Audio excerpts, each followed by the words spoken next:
I guess as someone that has 92 offices or franchises, what would you say would be the key factor in that success? Because I guess I run another business where we've got 6 franchises. Yeah. And I've got my wife in the background saying we need a 5-year plan to sell.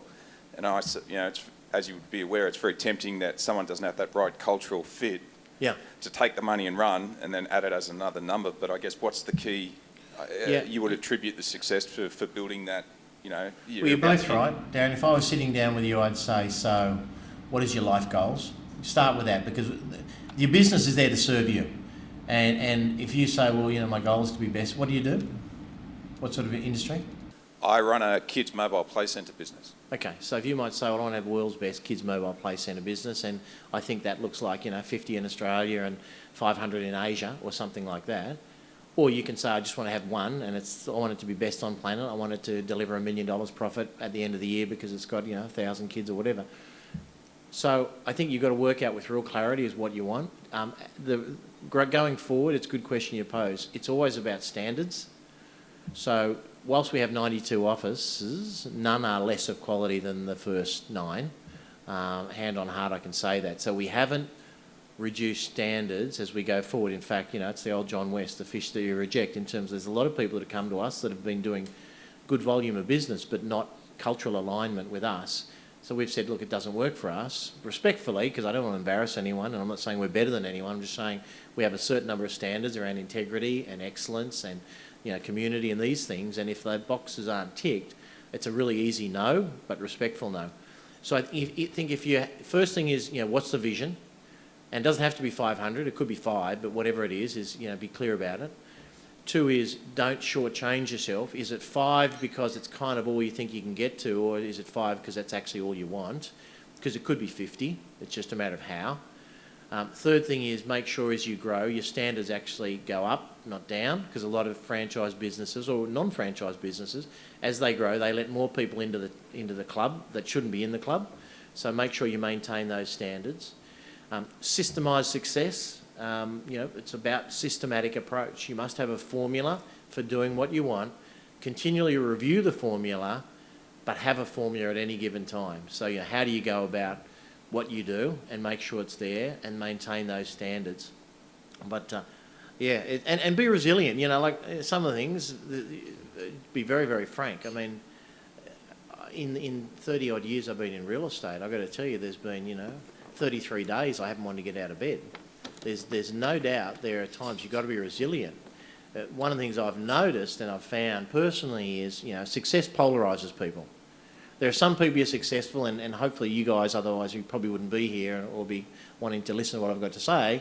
Some people say, well, I'm inspired by something someone's done and I really well done you, and they cheer and they say, good on you, keep going. And there are other people that want me to fall off the stage and break my leg kind of stuff, because they don't like that you've gone out and you've done your own path and you've done well, and people assume financially you've done okay as well. And if that's not where they're at, the wrong people kind of become haters.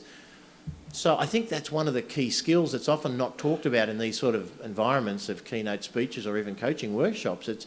It's resilience to deal with the negativity, that the more successful you become, you have to be able to withstand the arrows and the mud that people sling at you.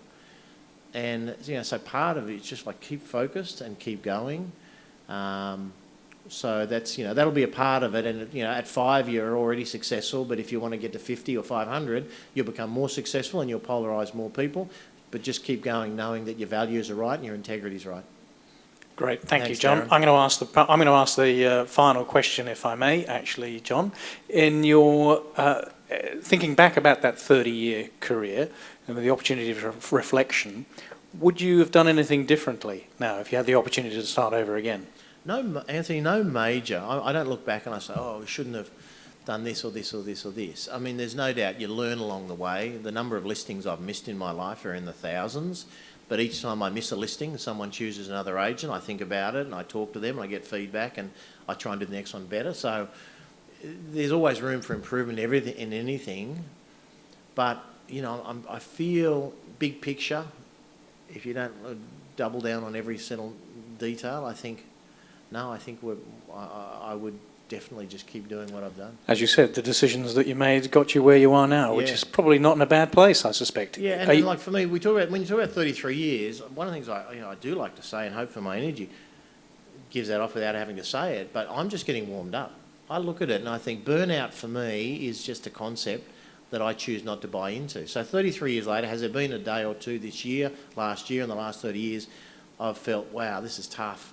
And so, yeah, you have minutes or moments of doubt. But, you know, when you've got the big why and you understand that, you know, there's someone today that got horrible news around an illness they've got, there's someone today that won't make it to the end of the day, there's someone today that's not sure if they'll be able to eat this week, and you think, man, the problems that I have are minuscule compared with the problems of other people. So, yeah, it's just, hopefully there's lots more to come. But thank you very much. I really appreciate you coming today. Thank you very much.